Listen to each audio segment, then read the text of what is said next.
हाथ तो आप जानते हो देश का बंटा ढार करने वाला है, इसलिए बजरंग बली की मुट्ठी, ठीक है ना, बजरंग बली की मुट्ठी समझ लो। भारत माता की, भारत माता की। अब कुछ लगा ना, अब मीडिया बंधु देख रहे होंगे तो उनको समझ में आया होगा। आज इस कार्यक्रम के आयोजक परम आदरणीय मेरे छोटे भाई, जिनका नाम सुखदेव, जहां कहीं हो वो मंच पर विराजमान हो, मैं उनसे आग्रह करता हूं, श्रीमान सुखदेव सिंह जी गोगामेड़ी, उनसे मैं आग्रह करता हूं को मंच पर आ जाएं, क्योंकि अध्यक्षता आज उन्हीं की है। मेरी दाईं ओर ये देवतुल्य हमारे पूज्य गुरुदेव, जिन्होंने सृष्टि को बचाने के लिए ऋषि मुनियों के रूप में आराधनाएं हजारों वर्ष जो तप किया है, ऐसे मैं अपने महर्षियों को दंडवत करता हूं, प्रणाम करता हूं उत्तर प्रदेश की धरती से। मेरी बाईं ओर विराजमान जो भी अतिथि आए हैं, छोटों को प्रणाम, छोटों को आशीर्वाद, बड़ों को प्रणाम, क्योंकि उत्तर प्रदेश और मध्य प्रदेश और महाराष्ट्र सभी राज्यों से आए हैं। मैं उन सभी को वंदन और आपका अभिनंदन करता हूं। बंधु हो, इस मंच पर विराजमान आदरणीय सुखदेव सिंह जी गोगामेड़ी, जिनकी वजह से आज आपका सम्मुख विराट रूप देखने को मुझे मिल रहा है, और आपका आशीर्वाद प्राप्त करने के लिए मैं ब्रज क्षेत्र से, मथुरा नगरी अलीगढ़ ब्रज क्षेत्र से आया हूं, जहां भगवान कृष्ण ने 16 कला से जन्म लिया है। मेरे बंधु हो, सृष्टि की रचना करने वाले, मैं आप सबको उत्तर प्रदेश की धरती से प्रणाम करते हुए, यहां पर बैठे हुए हमारे राजपाल सिंह जी, योगेंद्र कटारा जी, छगन राठौर जी, और मैं सबका नाम न ले सकूं क्योंकि समय की पाबंदी मुख्य अतिथि को भी रहती है। बहुत सरदार लोग जो देश विदेश से और अन्य प्रदेशों से आए, मैं सभी को प्रणाम करता हूं। मेरे सम्मुख बैठे राजस्थान के भाग्य विधाताओं, आपको दंडवत करता हूं, आपको साक्षात दंडवत करता हूं। आप देश के भाग्य विधाता हैं, राजस्थान के भाग्य विधाता हैं, इसलिए मैं आपको बारंबार प्रणाम करता हूं उत्तर प्रदेश की धरती से। मेरे बंधु हो, मेरे पत्रकार बंधु, लोकतंत्र के चौथा स्तंभ, यहां पर कुछ प्रशासन के अधिकारी लगे हैं, सभी को साधुवाद, धन्यवाद कि आपने यहां पर सारी व्यवस्थाएं आदरणीय सुखदेव जी गोगामेड़ी के सहयोग के लिए की हैं, इसलिए आप सबको भी बहुत बहुत धन्यवाद। बंधु हो, अभी मैं सुन रहा था कि हमारा इतिहास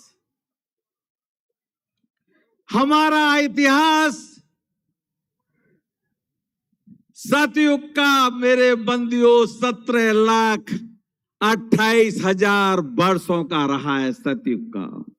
ये हमारे ऋषि मुनि बैठे हुए हैं, इनको हमसे ज्यादा ज्ञान है। मेरे बंधु हो, ये धरती माता, उत्तर प्रदेश की धरती माता, देश की धरती माता, राजस्थान की धरती माता, बंधु हो, आपको शायद ज्ञान है कि नहीं मुझे नहीं पता, विश्व में केवल ये धरती माता भारत माता ही कही जाती है। बाकी विश्व में माता नहीं है, न फादरलैंड है, न मदरलैंड है, कहीं कोई लैंड नहीं है। ये हिंदुस्तान 16 बार कटा लुटा पिटा। 4200 साल पहले यहूदी पंथ बना, 3200 साल पहले जैन पंथ बना, 2800 साल पहले गौतम बुद्धिस्ट पंथ बना। उसके बाद 2250 साल पहले जिसको गॉड कह देते क्रिश्चियन पंथ बना। 1450 साल पहले मुस्लिम पंथ बना। 353 साल पहले खालसा पंथ बना। बंधुओं, ये पंथ वाले कहते हम ही हम हैं, इनको ज्ञान नहीं है, न महाभारत का ज्ञान है, न भगवान राम का त्रेता युग का ज्ञान है। मेरे बंधुओं, बिगर ज्ञान के बोलने वाले लोग हैं। चूंकि ये थोड़े समय के पंथ बने और पंथों से इन्होंने आक्रमण कर करके अपने आप को बड़ा बना दिया। बंधुओं, बड़े तो ये हैं जो हमारे दाईं ओर बैठे हैं, जिनके माध्यम से हमने विश्व की चिंता की है। मेरे बंधुओं, आज भी पंडित जी जब कथा कहते हैं विश्व का कल्याण हो, प्राणियों में सद्भावना हो, किसी में नहीं है, किसी पंथ में नहीं है। मेरे बंधुओं, पानी देना, किसी पंथ में हो तो मुझे बता दो। मेरे बंधुओं,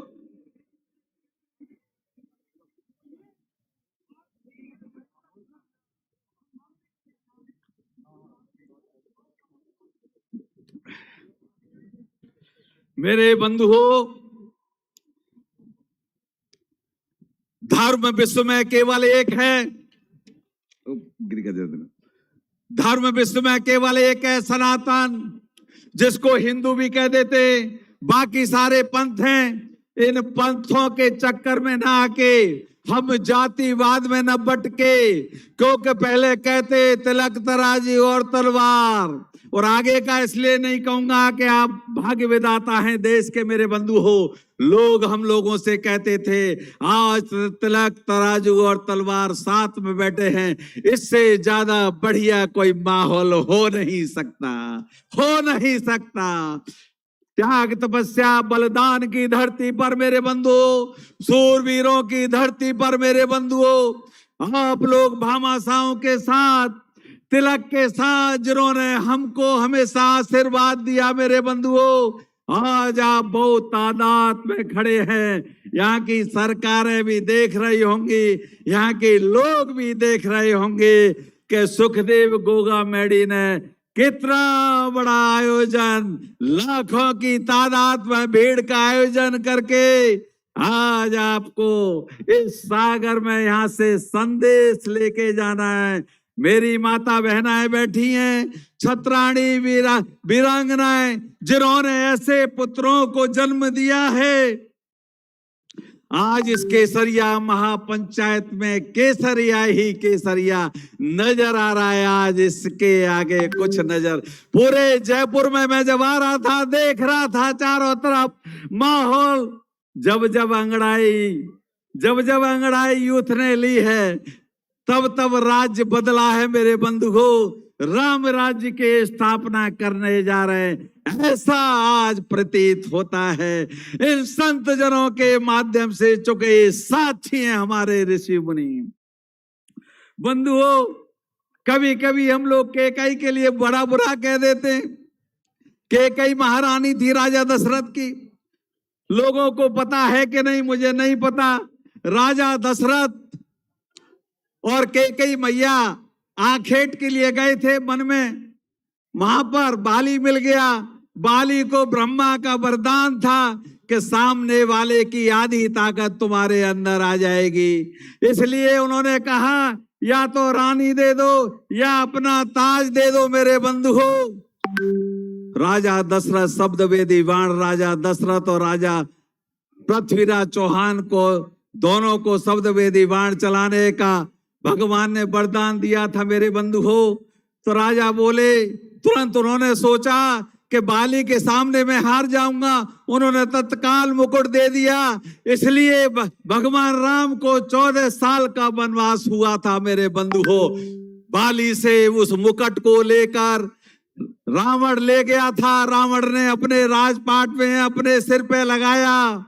इसलिए क्योंकि कैकेयी राम राजा से बहुत प्यार करती थी, पर उनको पता था कि 14 साल का वनवास नहीं होगा तब तक रावण का खात्मा नहीं होगा। रावण का खात्मा होने के बाद ही राजपाट मिलेगा। इसलिए उनके छोटे भाई ने भरत ने उनके खड़ाऊ से शासन किया था मेरे बंधु हो। केवल राम को पता था कि माता कैकेयी को पता था हमने कैकेयी का चित्रण गलत किया है मेरे बंधु हो। इसलिए मैं आपको आज बताना चाहता हूं 14 वर्ष का जो वनवास किया गया था वो कैकेयी और राम की सहमति से हुआ था मेरे बंधु हो। उन्होंने नरनील की सेना इकट्ठी करके, क्योंकि अपने पुत्र को बलशाली देखना चाहती थी, वो ये नहीं चाहती थी कि किसी के ऊपर निर्भर रह के काम करे। मेरे बंधु हो 14 साल में वो मुकुट आया, उसके बाद उनकी ताजपोशी हुई, क्योंकि ब्राह्मण के सिर में ताजपोशी हो रखी थी मेरे बंधु हो। लोगों को ज्ञान नहीं है, कैकेयी का चित्रण बड़ा गलत कर देते हैं। मैं इस बात का प्रमाण आपको इसलिए दे रहा हूं क्योंकि ये आप सबको भी पता होना चाहिए। कैकेयी भरत से ज्यादा राम को प्यार करती थी मेरे बंधु हो। इसलिए उन्होंने ये वनवास दिया था, क्योंकि जो वचन उन्होंने लिया था राजा दशरथ की रथ में उन्होंने उंगली बचा के जान बचाई थी। राजा भूल गए थे लेकिन रानी कैकेयी नहीं भूली थी मेरे बंधु हो। महर्षि वेद व्यास ने हजारों वर्ष पहले कह दिया था कि ऐसा समय कलयुग आएगा, क्योंकि कलयुग 4 लाख वर्ष का है लगभग मेरे बंधुओं। 4,32,000 वर्ष का कलयुग है। अभी तो बच्चा पैदा हुआ। सतयुग में जो 1,000 वर्ष तब करते थे तब फल मिलता था, उसके बाद द्वापर आना चाहिए था, लेकिन भगवान राम का चरित्र दिखाना था। भगवान त्रेता आया, त्रेता में बचनों से राजा पैदा होते थे। उसके बाद द्वापर आया, द्वापर में धर्म की लड़ाई, अधर्म और धर्म की लड़ाई में धर्म की विजय करने के लिए आपके यहाँ खाटू श्याम जी हैं, बर्बरिक का मस्तक उन्होंने लिया था मेरे बंधु। बर्बरिक वही बर्बरिक हैं। इसलिए मैं आपसे कहूंगा मेरे बंधु हो, ये धर्म युद्ध की लड़ाई चल रही है। आज एक तरफ कौरव खड़े, एक तरफ पांडव खड़े हुए, तो हमको पांडवों का साथ देना चाहिए मेरे बंधु हो, जिससे धर्म की विजय हो। क्योंकि बर्बरिक लड़ने वाले थे, जो हराने वाला था, जो हारने वाला था उसके साथ साथ देने वाले थे। इसलिए बर्बरिक का जो लिया, नतमस्तक लिया, इसीलिए लिया था मेरे बंधु हो।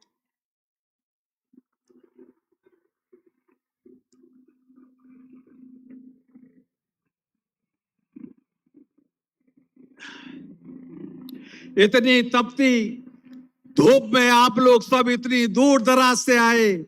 बंधुओं, मैं आप सभी का हृदय से स्वागत करता हूं और आपका अभिनंदन भी करता हूं, चूंकि आप केसरिया रूप में आए हैं मेरे बंधु हो।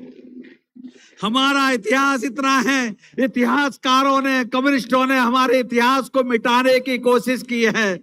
जब मुगलों का शासन हुआ तो इन संतों ने हर 12 कोस बाद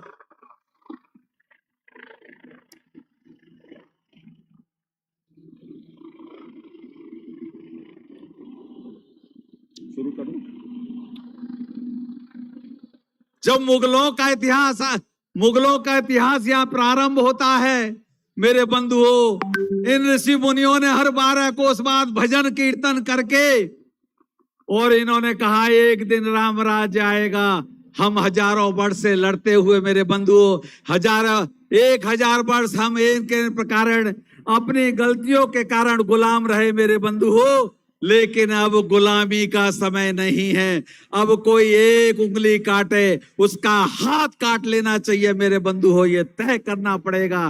क्योंकि अब किसी की माई की लाल की हैसियत नहीं है कि हिंदुस्तान के ऊपर कोई आंख उठाए। आज पाकिस्तान की तो हैसियत नहीं है, आज चाइना की भी हैसियत हमने अंदर घुस के मारा है। हमारे केवल 22 जवान गए, हमने उनके 48 जवान ले लिए, हमने 2.5 गुना उनके जवान लिए मेरे बंधु हो। इसलिए आज जो समय आया है, ये वीरांगना माताएं बहनें हमारी बैठी हुई हैं, ऐसे क्षत्रिय श्रोमणी इन्होंने जो पैदा किए देश की रक्षा करने के लिए मेरे बंधु हो, देश के सम्मान और स्वाभिमान की रक्षा करने के लिए आप लोगों ने वीर पैदा किए हैं मेरे बंधु हो। हमारे ऐसे वीर योद्धा और वीर राजा महाराजा, ये राणा सांगा की धरती, या ऐसे ऐसे महाराणा प्रताप की धरती, ऐसे ऐसे योद्धा पैदा हुए हैं मेरे बंधु हो, जिनको देखकर जमीन भी हिल जाया करती थी। अब्राहम लिंकन सन 57 में हिंदुस्तान आना चाहता था, तो उसने अपनी माँ से पूछा कि मैं हिंदुस्तान जा रहा हूं, क्या लाऊं? उन्होंने कहा हल्दी घाटी की एक मुट्ठी रज ले आना। एक मुट्ठी रज मांगी थी मेरे बंधु हो। तो ऐसे महाराणा प्रताप की भूमि को बारंबार हम सब लोग नमन करते हुए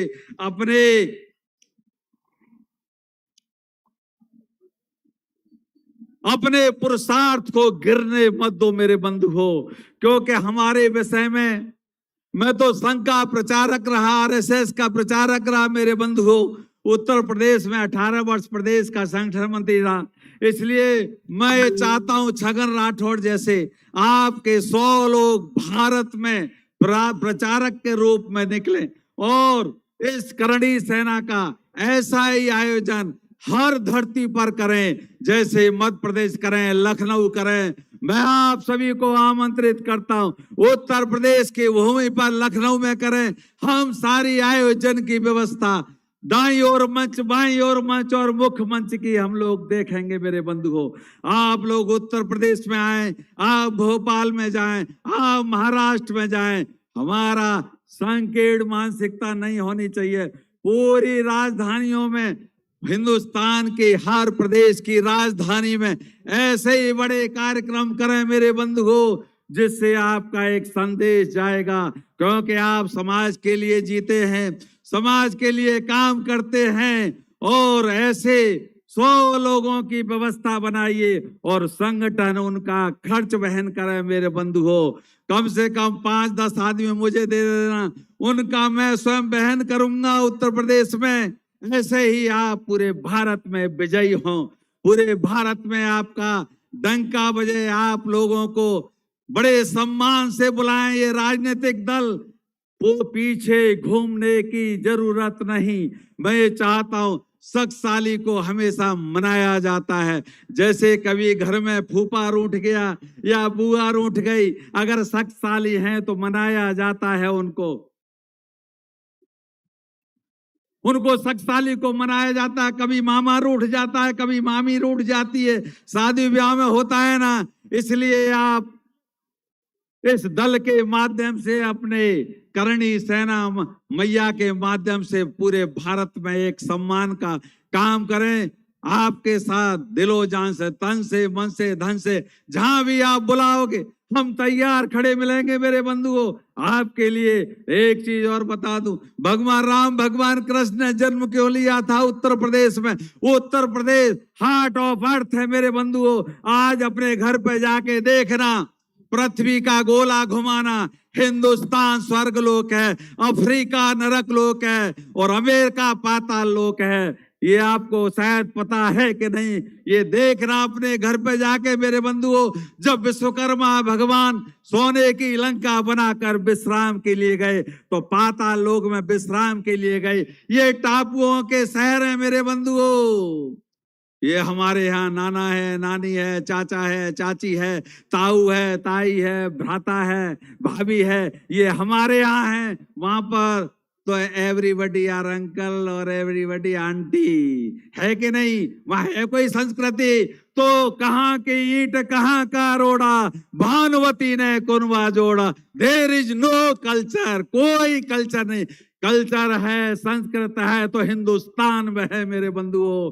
क्योंकि हम अपनी बहन के बच्चा होता है तो उसको छोचक भात देते हैं, उसकी शादी में देते हैं, करते हैं कि नहीं। वहां पर जयमाला हुई, 2.5 साल का एग्रीमेंट हुआ, 2.5 साल के एग्रीमेंट के बाद छुट्टा छेड़ा हो गया। यहाँ आप देखो, आज पाकिस्तानी लड़कियां रात को कहती हैं कि हिंदुस्तानी लड़कों से हमारी शादी हो जाए तो हम 60 साल शिकौर हो जाएंगे मेरे बंधुओं। तो ऐसे नौजवानों, आपके लिए तरसती हैं पाकिस्तान की लड़कियां, कहती हैं कि हमें तो भारत के नौजवानों से शादी करनी है जिससे कि हमारा 60 साल का जीवन शिकौर। वहां तो 2.5 साल 5 साल के बाद छुट्टा छेड़ा हो जाता है, एग्रीमेंट होता है शादी का, वहां पर निकाह होता है, वहां 7 फेरे नहीं लिए जाते मेरे बंधुओं। इसलिए यहाँ 7 फेरे वर्ण किए जाते हैं। और यहाँ रानी लक्ष्मीबाई के रूप में ऐसी दुर्गा सप्तशती, यहाँ पर लक्ष्मी माता के रूप में, बाकी किसी पंथ में लक्ष्मी पार्वती नहीं मिलेंगी मेरे बंधुओं। हमारे देश में, हमारे हिंदुस्तान में, बता दीजिए, मैं आपसे पूछना चाहता हूँ, गॉड के बाप का नाम बता दे कोई। मैं राम के 40 पीढ़ी में पूछना चाहता हूं, मैं 40 पीढ़ी लेके आया हूं भगवान राम की सारी पीढ़ी लेके आया हूं।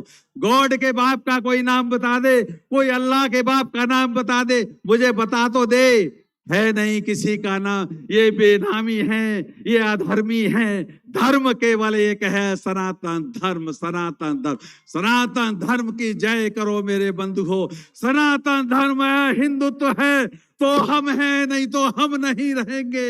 अपनी विरासत को बचाने के लिए सनातन धर्म की 36 कौम को साथ लेके चलना पड़ेगा, हमें तय करना है मेरे बंधुओं।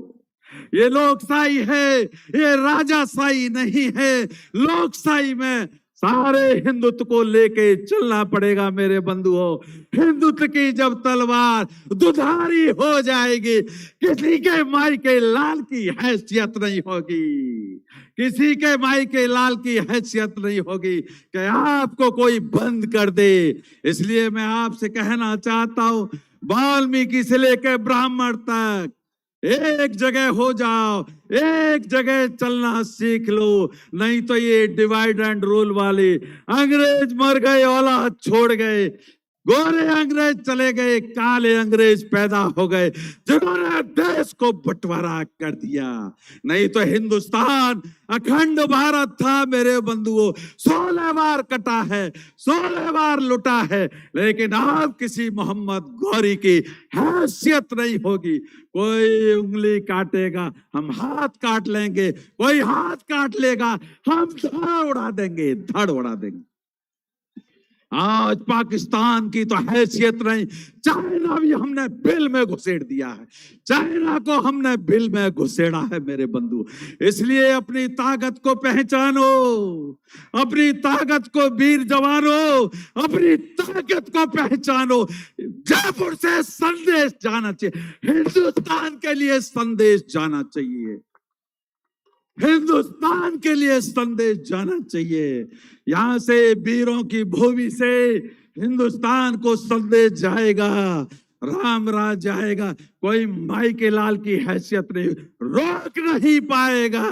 आप जो चाहोगे वही होगा, वही होगा मेरे बंधु हो। मेरी बाईं ओर छत्राणी बैठी है, वैसी छत्राणी वीरों को पैदा करते रहे और अपनी जनसंख्या में कोई कटौती मत करो बंधुओं, कोई कटौती मत करो। लोकशाही में देखिए, हमारी उम्र तो बड़ी हो गई, हमने तो 2 ही करे, गलती हो गई, लेकिन हर नौजवान को 4-4 बच्चे हों, ये मेरी आपसे कहना है। क्योंकि इस लोकशाही में जो 2.5 करोड़ थे आज 32 करोड़ हो गए। इसलिए मैं आपसे कहना चाहता हूं, नौजवानों तुम पैदा कर सकते हो, हमें दीजिए हम पालेंगे, हमें दीजिए हम पालेंगे उनको, आप चिंता मत करिए। और ज्यादा सुविधा होगी मत बनो। हम जो रणबांकुरे हैं, हम रणबांकुरे बने रहना चाहिए। और जयपुर से एक ऐसा संदेश जाए समाज के हित में। कह करणी सेना जो कहे सो होगा। जय हिंद, जय भारत, धन्यवाद।